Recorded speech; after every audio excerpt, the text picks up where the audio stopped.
अजीज दोस्तों, बुजुर्गों और भाइयों, हाज़रीन व सामाईन, आज शब बरात की इंतहाई रहमतों वाली, बरकतों वाली, इज्जतों, मग़फ़िरतों और सादतों वाली रात है। आज ही वो नसीबों वाली घड़ियां हैं जब अल्लाह तबारक व तआला नबी पाक सल्लल्लाहु अलैहि वसल्लम की उम्मत में से बनु कल्ब की बकरियों के बालों की तादाद के मुताबिक लोगों की मग़फ़िरत फरमाएगा। अजीज दोस्तों, बुजुर्गों और भाइयों, चूँकि ये शब बरात की रात है तो इस रात बहुत सारा एहतमाम और बहुत सारी चीज़ों की हमें ज़रूरत है। और जिन हालात का, जिन आजमाइशों का इस वक्त उम्मत मुस्लिमा और पूरी दुनिया को सामना है, उनमें बहुत ज़्यादा ज़रूरत है कि हम अपने घरों में, मसाजिद में, अपने अपने मुसल्ले पर बैठकर अपने रब करीम को याद करें, उसके हुजूर नाज अपनी पेशानी को झुकाएं और उससे अपने अपने हिस्से की खैरात तलब करें। याद रखिएगा कि ये वो मुकद्दस घड़ियां हैं कि मगरिब से लेकर सुबह सादिक तक अल्लाह तबारक व तआला आसमान दुनिया पर नुज़ूल जलाल फरमाता है जो उसकी शान के लायक है। और वो ऐलान फरमाता है आज की रात के है को बख्शिश मांगने वाला मैं उसे बख्श दूं, है कोई रिस्क तलब करने वाला मैं उसे रिस्क अता करूं, है कोई मेरी बारगाह से इस बात का सवाली कि मैं उसके ऊपर करम फरमाऊं। बस जरूरत किस चीज की है? जरूरत इस चीज की है कि हमने ये जो हदीसें बार बार सुनी हुई हैं इन पर गौर करें और ये ना सोचें कि ये पिछले साल भी हमने बात सुनी थी, बल्कि उस पर पूरा गौर करें और हदीस के एक एक जुमले, एक एक हरफ और एक एक लफ्ज पर ऐनो यकीन करके बैठ जाएं झोली फैला के और अर्ज करें कि अल्लाह तुम्हारे ऊपर फजल फरमा, अल्लाह तुम्हारे ऊपर रहम फरमा। तो कोशिश करें कि बहुत ज्यादा इस्तिगफार पढ़ा जाए आज की रात में और कोशिश करें कि सूरह यासीन की तिलावत की जाए, सूरह मुल्क और सूरह वाक़िया को पढ़ा जाए और दुरूद और सलाम कसरत के साथ नबी पाक सल्लल्लाहु अलैहि वसल्लम की बारगाह आली मर्तबत में अर्ज किया जाए और यकीन के साथ, ईमान के साथ अल्लाह के हुजूर ये दुआ मांगी जाए कि अल्लाह तो रहमत वाला मामला फरमा, दरगुजर वाला, फजल वाला मामला फरमा। होता यह है कि अल्लाह तबारक व तआला बिन मांगे अपने बंदों को बहुत सारी नेमतें अता फरमाता है, बहुत सारा करम अल्लाह तबारक व तआला बगैर बंदों की तलब के उन पर फरमाता है। लेकिन इसके बावजूद बंदे बाज़ औक़ात बड़ी सख्त नाफरमानियां करते हैं और बहुत सारी जगहों पर वो अल्लाह तबारक व तआला की ना सिर्फ ये कि नाशुक्री करते हैं, हुक्म-उदूली करते हैं, बल्कि उसके गज़ब को आवाज़ देते हैं। जुल्म किया जाता है, हुदूदुल्लाह से तजावुज़ की जाती है, गरीबों का हक खाया जाता है, लावारिस, यतीम, कमज़ोर लोगों के साथ जब ज़्यादतियां हद से बढ़ जाती हैं तो फिर अल्लाह नाराज़ हो जाता है। फिर वो बहुत सारी जगहों पे अपने बंदों को आजमाइश में भी मुब्तला करता है। तो मेरे अजीज, आज की इस रात में कसरत इस्तिगफार की जरूरत है, अल्लाह तबारक व तआला को मनाने की जरूरत है, उसके फजल को आवाज देने की जरूरत है। हम इंसान हैं, भूल जाते हैं, बशर हैं, बेखबर हैं, हलाकत की दुआ क्यों मांगे? तो हम कई दफा भूल जाते हैं, कई दफा हमारे साथ इस तरह का मामला हो जाता है कि हमें समझ नहीं आती कि अब हमें कौन सा रास्ता इख्तियार करना है। तो उस मौके पर अल्लाह को मनाना चाहिए, रब करीम की रहमत को आवाज देनी चाहिए। देखिए, हजरत सैयदना आदम अला नबीना अलैहिस्सलातु सलाम से एक खताए इज्तिहादी हो गई। अल्लाह तबारक व तआला ने एक दरख्त के पास जाने से मना किया था, लेकिन मशीयत इज़वी के हजरत आदम वहां चले गए। और फिर जब उन्हें महसूस हुआ ना कि मेरा रब नाराज हो गया है और वो जमीन पे तशरीफ ले आए, तो 300 साल उन्होंने रो के गुजारे। यहां तो खुश्क हो गई हैं लोगों की आंखें। अब भी लोग टीवी की खबरों पर ज्यादा तवज्जो देते हैं, लोग जाहिरी असबाब पर ज्यादा नजर रखते हैं। 300 साल जनाब आदम अलैहिस्सलाम ने रो के गुजार दिए, 300 साल।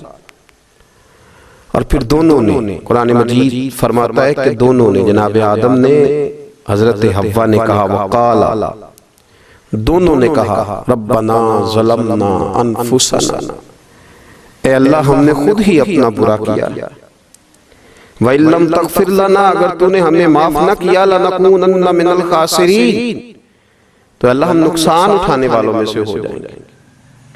अल्लाह को मनाया, उसकी बारगाह में आहुजारी की, गिड़गिड़ाए, अर्ज गुजार हुए, रब्बना ज़लमना अनफुसना, ए अल्लाह हमने खुद ही अपना बुरा किया है, व इल्लम तग़फिर लना, अगर तूने हमारी बख्शिश ना की, व तरहमना, और तूने हमारे ऊपर रहम न किया, लनकूनन्ना मिनल खासिरीन, तो हम नुकसान उठाने वालों में से हो जाएंगे। अल्लाह तो हमारे ऊपर रहम फरमा, हम पर फजल फरमा, हमारे लिए आसानी फरमा।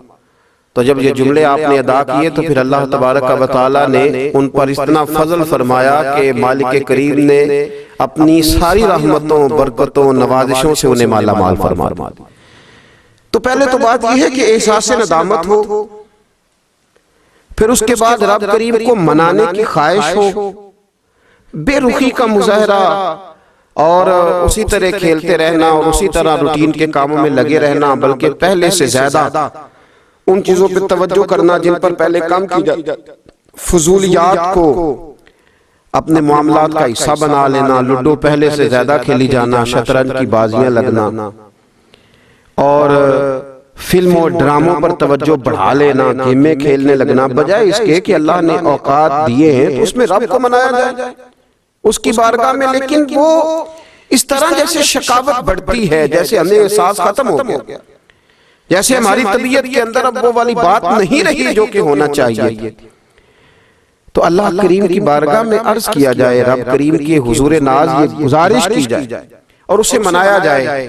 सूरतुल मोमिनून को देखिए तो अल्लाह तबारक व तआला ने इरशाद फरमाया, देखिए जरा कुरान मजीद का अंदाज, फरमाया वकुर रब्बिग़फिर वरहम, कहा ए महबूब आप फरमाइए, आप मुझसे कहिए, रब्बिग़फिर, या अल्लाह तू माफ फरमा दे, या अल्लाह तो अपने बंदों को माफ फरमा दे, वरहम, और अल्लाह तू रहम फरमा। और महबूब आप ये कहिए कि वांता खैरुर राहिमीन, ए अल्लाह तू सबसे बढ़कर रहम फरमाने वाला।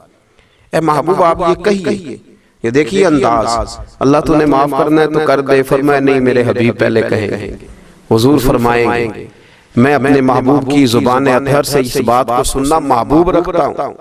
मेरे महबूब करीम अलैहिस्सलाम फरमाएंगे, वकुर रब्बिग़फिर वरहम व अंत खैरुर राहिमीन, ए महबूब आप मुझे कहिए कि अल्लाह तू बख्श दे, रहम फरमा, और तू सबसे बढ़कर रहम करने वाला है। कोई आँखों शायद मान जावे ते मेरा काम ततड़ीदा बन जावे। ए महबूब आप कहिए कि अल्लाह तू रहम फरमा, तू करम फरमा, और तू सबसे बढ़कर रहम करने वाला। नबी पाक सल्लल्लाहु अलैहि वसल्लम ने ना हमारी तवज्जो दिलाई। हुजूर सल्लल्लाहु अलैहि वसल्लम ने फरमाया, बेतवज्ही के साथ, इधर उधर ख्यालात करके रब से ना मांगा करो, तरद्दुद के साथ, बेयकीनी के साथ ना मांगा करो, बल्कि रसूल करीम सल्लल्लाहु अलैहि वसल्लम ने फरमाया, यह हदीस पाक मुस्लिम शरीफ में मौजूद है, हुजूर फरमाने लगे, जब रब से मांगो ना तो इसरार करके मांगो, जब रब से मांगो तो इसरार करके, बच्चा नाज दिखा रहा है, इसरार करके। अल्लाह से मांगो तो इसरार करके मांगो, और फरमाया रगबत के साथ मांगो। क्या खूबसूरत लफ्ज है हदीस के। हुजूर फरमाने लगे, इसरार करके मांगो, रगबत करके मांगो। रब के लिए कोई चीज देना मुश्किल तो नहीं है, उसके लिए कोई मुश्किल है तुम्हें अता करना, तो रगबत करके अल्लाह से सवाल करो, उसे मनाओ। और खुद नबी पाक सल्लल्लाहु अलैहि वसल्लम का हाल ये था, हजरत आयशा सिद्दीका रज़ियल्लाहु ताला अन्हा फरमाने लगी कि नबी पाक दा रसूलुल्लाह सल्लल्लाहु अलैहि वसल्लम, ये लफ्ज है हजरत आयशा का, अल्लाहु अकबर, जरा इनमें डूब कर देखिएगा, जरा इन लफ्जों में खो कर देखिएगा उम्मुल मोमिनीन क्या फरमाती। हजरत आयशा सिद्दीका फरमाती हैं, ये भी मुस्लिम में मौजूद है, कहती हैं दा रसूलुल्लाह, कहते नबी पाक ने दुआ मांगी, हुजूर ने दुआ मांगी। सुभान अल्लाह, क्या लफ्ज हैं, क्या वजद आफरीन जुमले। कहते हैं दा रसूलुल्लाह, नबी पाक ने दुआ मांगी, सुम्मा दा, दुआ मांग कर हुजूर फिर दुआ मांगने लगे। हुजूर ने दुआ मांगी और दुआ मांग कर हुजूर फिर दुआ मांगने लगे, और सुम्मा दा रसूलुल्लाह तीसरी दफा फरमाती है, कहती है हुजूर ने दुआ मांगी और दुआ मांगकर फिर दुआ मांगने लगे। यानी हुजूर ने दुआ मांगी और फिर दुआ मांगी और दुआ खत्म हो गई तो तीसरी दफा फिर दुआ मांगी, यानी हुजूर ने मांगा। क्या कहा हजरत ने, फरमाने लगे मांगेंगे मांगे जाएंगे, मुंह मांगी पाएंगे, सरकार में न ला है न हाजत अगर की है, मांगेंगे मांगे जाएंगे, मुंह मांगी पाएंगे। हुजूर ने दुआ मांगी और दुआ मांगकर फिर दुआ मांगी और दुआ मांगकर फिर दुआ मांगी। तो नबी पाक सल्लल्लाहु अलैहि वसल्लम का तो अल्लाह से मांगने का, उसको मनाने का ये तरीका। हज़रत अब्दुल्लाह इब्ने उमर फरमाने लगे, ये लफ्ज़ अबू दाऊद शरीफ में मौजूद है, जरा इनका भी जायका महसूस कीजिएगा। हजरत सैयदना अब्दुल्लाह इब्ने उमर फरमाते हैं, मैं हुजूर की मजलिस में हाजिर था, हुजूर मांगने लगे अल्लाह से, हुजूर अल्लाह से मांगने लगे। मैं तो कई दफा ये दुआ भी मांगने लग जाता हूँ कि अल्लाह तू उन दुआओं की तरफ तो देख जो तेरे रसूल ने हमारे लिए मांगी। अल्लाह तो हमें तो नहीं ना मांगना आता, नहीं तरीका आता, नहीं सलीका आता, नहीं अंदाज आता, हम तो बेतवज्जो से लोग हैं, बैठने का ढब नहीं आता हमें तो हाथ उठाने का सलीका नहीं आता, हम तो वुजू करने के उस तरीके से आशना नहीं। पर अल्लाह तेरे महबूब ने तो खूब मांगा है ना तुझसे, तेरे प्यारे हबीब अलैहिस्सलाम ने तो तुझे मनाया है ना हमारे हक में, तो अल्लाह तो उन दुआओं की तरफ तो देख। हजरत अब्दुल्लाह इब्ने उमर रज़ियल्लाहु ताला अन्हु फरमाते, मैं हुजूर की मजलिस मुबारका में बैठा था, अबू दाऊद शरीफ में मौजूद है, कहते हुजूर दुआ मांग रहे थे। दुआ क्या थी? दुआ हुजूर ये मांग रहे थे, रब्बिगफिर ली, या अल्लाह हमें बख्श दे, व तुब अलैया, अल्लाह हमारी तौबा कबूल फरमा, इन्नका अंतत तव्वाबुर रहीम, बेशक तू तौबा कबूल करने वाला और रहम करने वाला। हुजूर दुआ मांग रहे थे, ए अल्लाह रब्बिगफिर ली, या अल्लाह हमें बख्श दे, व तुब अलैया, और हमारी तौबा कबूल फरमा, इन्नका अंतत तव्वाबुर रहीम, बेशक तू तौबा कबूल करने वाला और रहम करने वाला। हज़रत अब्दुल्लाह इब्ने उमर फरमाते, इस एक दुआ को एक ही मजलिस में एक ही जगह बैठकर मेरे नबी पाक ने अपनी जुबान अतर से 100 मरतबा अदा फरमाया। 100 मरतबा हुजूर ने ये लफ्ज कहे, रब्बिगफिर ली व तुब अलैया, रब्बिगफिर ली व तुब अलैया, रब्बिगफिर ली, ए अल्लाह बख्श दे, रहम फरमा, व तुब अलैया, बस कबूल कर लेना अब हमारी तौबा, इन्नका अंतत तव्वाबुर रहीम, बेशक तू तौबा कबूल कर लिया करता है, तू रहम फरमाया करता है। एक ही मजलिस में 100 दफा हुजूर ने दुआ मांगी, दुआ मांग के फिर दुआ मांगी और दुआ मांग के फिर दुआ मांगी। अल्लाह को मनाया मेरे रसूल पाक, हुजूर ने हमें बतलाया, उसे मनाओ, उसकी बारगाह आली मर्तबत में झुको। और हुजूर ने खुद में ये तरीका हमारे सामने बतौर सुन्नत के छोड़ा, और फिर नबी पाक सल्लल्लाहु अलैहि वसल्लम ने आगे बढ़ के हमें कुछ और बातें भी इरशाद फरमाई। हुजूर ने हमें बतलाया कि पिछले लोग अपने रब को कैसे मनाते थे, वो किस तरह उसके हुजूर नाज अर्ज करते थे। हुजूर ने हमें अल्लाह को मनाने के तरीके भी बतलाए। फरमाया जब माँ बाप दुआ मांगेंगे औलाद के हक में तो वो मान जाएगा। हुजूर अलैहिस्सलाम ने फरमाया जब मुसाफिर दुआ मांगेगा तो अल्लाह मान जाएगा। फरमाया मेरे रसूल करीम ने कि जब बीमार दुआ मांगेगा तो अल्लाह मान जाएगा। और सैयद आलम अलैहिस्सलाम फरमाने लगे जब तुम्हारे ज़ईफ, कमजोर, मजबूर लोग दुआ मांगेंगे तो अल्लाह मान जाएगा। और हुजूर ने फरमाया जब तुम फर्ज अदा करके दुआ मांगोगे तो अल्लाह मान जाएगा। और मेरे महबूब ने फरमाया जब पिछली रात उठ के तुम उसके हुजूर अर्ज करोगे तो तुम्हारी दुआओं को कबूल कर लेगा, वो तो मान जाएगा। और हुजूर ने हमें दिन बताए, फरमाया जुमे वाले दिन मांगना मान जाएगा, शब कदर को मांग लेना मान जाएगा, शब बारात में दुआएं करना वो मान जाएगा, रमजान की रातों में मांगना मान जाएगा, कुरान पाक के खत्म के मौके पर दुआ करना मान जाएगा। तरीके बतलाए। अब ये है कि हमने तो मांगना था ना उसकी बारगाह, हमने तो हाजिर होना था, हमने तो जाना था। अब हमने आगे बढ़ना है, उसके हुजूर अर्ज करना है। हुजूर ने हमें बतलाया कि मोमिन मुत्तकी होता है ना, परहेजगार होता है, तो इसने कुछ नेकियां भी की होती हैं। जिस तरह इसे अपने गुनाहों का पता होता है ना, तो इसे पता होता है कि नहीं यार फलां काम मैंने फकत अल्लाह की रिजा के लिए किया हुआ है, मेरा और मेरे रब का राज है। फरमाया जब तुम बड़े उलझ जाओ ना, जब तुम बड़ी आजमाइश में आ जाओ और जब तुम समझ लो कि अब मैं बड़ी तकलीफ में आ गया हूं, तो फिर एक तरीका हुजूर ने हमें और भी बतलाया मांगने का, एक और तरीका भी बतलाया, और वो रवायत सही मुस्लिम में मौजूद है। रावी हजरत अब्दुल्लाह इब्न उमर रदी अल्लाह ताला अन्हु, हुजूर फरमाते हैं 3 लोग सफर कर रहे थे।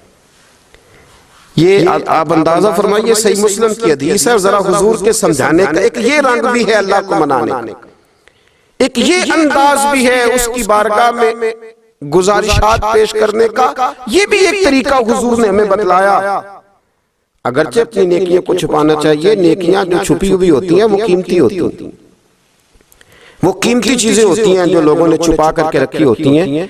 हजरत अब्दुल्लाह इब्न उमर फरमाने लगे कि नबी पाक सल्लल्लाहु अलैहि वसल्लम फरमाते हैं 3 लोग सफर कर रहे थे, रास्ते में तूफान आ गया, तेज बारिश शुरू हो गई, तो हुजूर फरमाते हैं वो तीनों बारिश से बचने के लिए एक गार में छुप गए।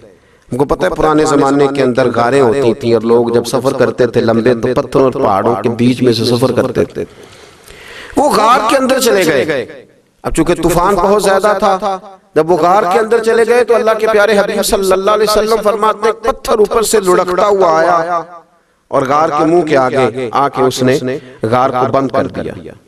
अब इतना तेज और इस मजबूती के साथ वो पत्थर लगा और इतना सही फिट हुआ कि अंदर रोशनी आनी भी खत्म हो गई। अब 3 लोग हैं, थोड़ी देर तो वो परेशान रहे कि शायद अब कभी बच नहीं सकेंगे, शायद चारों जानिब अंधेरा ही है और अंधेरा ही रहेगा, शायद यहाँ से निकलने के लिए अब हमें कोई रास्ता मुयस्सर नहीं आएगा। वो पहले तो परेशान हुए, फिर कहने लगे यार इस तरह करो, जरा गौर कीजिएगा मेरी बात पे। फरमाया इस तरह करो, अगर कोई जिंदगी में नेकी की है ना, तो जरा उस नेकी को याद तो करो और याद करके उस मालिक के हुजूर अर्ज तो करो, वो करीम है, कोई आखो शायद मन जावे ते गल कम ततड़ी दा बन जावे, अर्ज तो करो। तो उनमें से ये आप अंदाजा फरमाइए, ये बात बयान कौन कर रहा है? ये मदीने वाले रसूल बयान कर रहे हैं, ये नबी पाक अलैहिस्सलाम ने बयान फरमाया। ये वो कहानी है जो हमें हमारे नबी पाक ने सुनाई, रसूल करीम अलैहिस्सलाम ने हमें बतलाई, ये दास्तान मोहब्बत। हुजूर फरमाने लगे, एक ने उनमें से हाथ उठाए और उसने अंदाज क्या छेड़ा, अर्ज करने लगा अल्लाह तू जानता है ना मैंने बकरियां रखी हैं, मैं गरीब हूँ, मजदूर हूँ, और मालिक तू ये भी जानता है कि मेरे बच्चे भी हैं, बीवी भी है, पर मैं जब भी घर लौटा हूं तो दूध मैंने बच्चों और बीवी को पहले नहीं दिया, बूढ़े माँ बाप को पहले दिया। अल्लाह मैंने उनके साथ हमेशा करम के बाजू खोल कर मामला किया। वो गार में तन्हा बैठे हैं और अपने मालिक को मना रहे हैं। अर्ज करते हैं अल्लाह तुझे याद है ना एक रात जब मैं बड़ी देर से लौटा था, लकड़ियां काटते दरख्त तलाश करते मुझे देर हो गई, मैं देर से लौटा था, नियत ये कर रखी थी कि दूध सबसे पहले माँ बाप को पिलाऊंगा। मालिक जब मैं लौटा तो वो बूढ़े थक हार के सो गए थे। मेरी बीवी ने मुझे कहा कि बच्चों को पिला दो, वो सो गए, तो मैंने कहा नहीं मेरे जिम्मे है उन बूढ़ों के दिल को ठंडा करना, उनसे प्यार करना। अल्लाह बीवी मांगती रही, बच्चे तलब करते रहे, मेरी टांगों में घूमते रहे, बार बार आते रहे, पर मैंने दूध नहीं पिलाया। ऐ मालिक फजर हो गई, आफताब तुलू होने का वक्त आ गया, पर मैंने माँ बाप के बेदार होने का इंतजार किया। ऐ अल्लाह वो जब उठे तो उनकी आंखों में जो मेरे लिए दुआ थी और उनके सीनों में जो मेरे लिए करम था, अगर तेरी बारगाह में वो नेकी कबूल है तो मालिक फिर रहम फरमा, न इस मुश्किल से आसानी अता फरमा। सुनो सुनो, रसूल करीम सल्लल्लाहु अलैहि वसल्लम फरमाते हैं कि उस बंदे की दुआ मुकम्मल हुई तो पत्थर थोड़ा सा सिरक गया और इतना सिरका कि आसमान नजर आने लगा। जिसने माँ बाप को मनाया है, उनसे प्यार किया है, फिर यही बात वसीला बन जाएगी रब के मानने का, फिर ये वसीला बनेगी, अल्लाह इससे मान जाए। फिर रसूल करीम सल्लल्लाहु अलैहि वसल्लम फरमाने लगे, दूसरा बोला और अर्ज करने लगा कि ऐ अल्लाह, तू जानता है मुझे अपने चचा की बेटी भाने लगी थी, मैं उसकी तरफ रग़बत करने लगा था, और मैंने जब उससे जाके इरादा किया कि मैं तेरा तालिब हूं, तो उसने मुझे कहा कि पहले 100 दिनार लाओ बाना। तो अल्लाह, मैंने मुशक्कत करके 100 दिनार जमा किए, और जब मैं पूरी तरह उस पर हावी हो गया, वो मेरे कब्जे में आ गई और गुनाह का मैंने इरादा कर लिया, तो उस औरत के मुंह से एक जुमला निकला कि अल्लाह से डर, ऐ मालिक वो मेरे कब्जे में थी, ऐ अल्लाह मैं गुनाह पर कादिर था, मैं चाहता तो गुनाह कर लेता, लेकिन जब उसने तेरा नाम लेके कहा ना कि अल्लाह से डर, अल्लाह मैं डर गया, मैं उसे छोड़ के आ गया। अगर तुझे ये बात पसंद है तो फिर निकाल देना इस मुश्किल से, फिर कर देना करम। अल्लाह, मेरी भी तो चढ़ती जवानी थी ना, मैं भी तो सब कुछ कर सकता था, पर तेरे लिए, तेरी खातिर मैं लज्जत गुनाह से बाज रहा, तो अल्लाह तू रहमत फरमा दे। हुजूर फरमाते हैं उसकी दुआ मुकम्मल हुई थी कि पत्थर थोड़ा और सिरक गया। फिर तीसरा बोला और उसने बोल के कहा, अल्लाह एक मजदूर को, एक दिहाड़ीदार को, एक गरीब को मैंने काम पे रखा हुआ था, ये तेरा और मेरा राज है अल्लाह। वो मजदूर, वो दिहाड़ीदार मेरे पास काम पे लगा था, कुछ चावल मैंने उसकी उजरत मुकर्रर कर दी कि तू काम मुकम्मल करेगा तो मैं तुझे दूंगा। और जब उजरत लेने का वक्त आया तो वो बिगड़ कर नाराज होकर चला गया। मैं उसे ढूंढता रहा, वो मुझे मिला नहीं। मैंने उसके चावलों की कीमत कारोबार में इन्वेस्ट कर दी, उसका थोड़ा सा सरमाया, पर मैंने खाया नहीं। फिर वो उससे मैं कारोबार करता रहा और इतना कारोबार किया कि बहुत सारी गायें और उनके चरवाहे तैयार हो गए। वो सालों के बाद लौटा, मैंने उस गरीब का माल खाया नहीं बल्कि बढ़ाया, महफूज करके रखा। वो सालों के बाद लौटा और कहने लगा मेरा माल, तो मैंने कहा वो सारी गायें तेरी है, वो चरवाहा तेरा है, ये सारा कुछ तेरा है। तो कहने लगा तू मुझसे मजाक करता है, मैं गरीब कहाँ और गांव इतनी इतनी बड़ी गायें कहाँ, तू मजाक करता है। तो मैंने कहा मजाक नहीं, मैंने अपने रब से डर के तेरे माल की हिफाजत की, ये तेरा है। ए अल्लाह, मैं खा भी तो सकता था ना, पर तुझसे डर कर मैंने वो सारा महफूज रखा। अल्लाह, अगर तुझे मेरी ये अदा पसंद है तो फिर आज मान जाना, आज राजी हो जा। अल्लाह के रसूल फरमाते हैं उसकी दुआ मुकम्मल हुई थी कि पत्थर लुढ़का और उनके लिए रास्ता बन गया। वो बाहर आ गए तो हुजूर ने हमें बतलाया कि वो तुम्हारी नेकियां जो छुपी हुई हैं, वो तुम्हारी नेकियां जो तुमने खालिस अल्लाह की रिजा के लिए की हैं, उन नेकियों, उन आमाल का वसीला भी तुम्हारे रब के मानने का जरिया बन जाएगा। उसको मनाया जाए, उसके हुजूर हाजिरी दी जाए, उससे बख्शिश का सवाल किया जाए, उसकी बारगाह में ये गुजारिश की जाए कि अल्लाह गरीबों, मजबूरों, कमजोरों और उन लोगों के सदके जो अल्लाह रास्ता देख रहे हैं कि रास्ता कब खुलेगा, जो तेरी बारगाह है करम के सवाली हैं, उनके सदके तू रहम फरमा।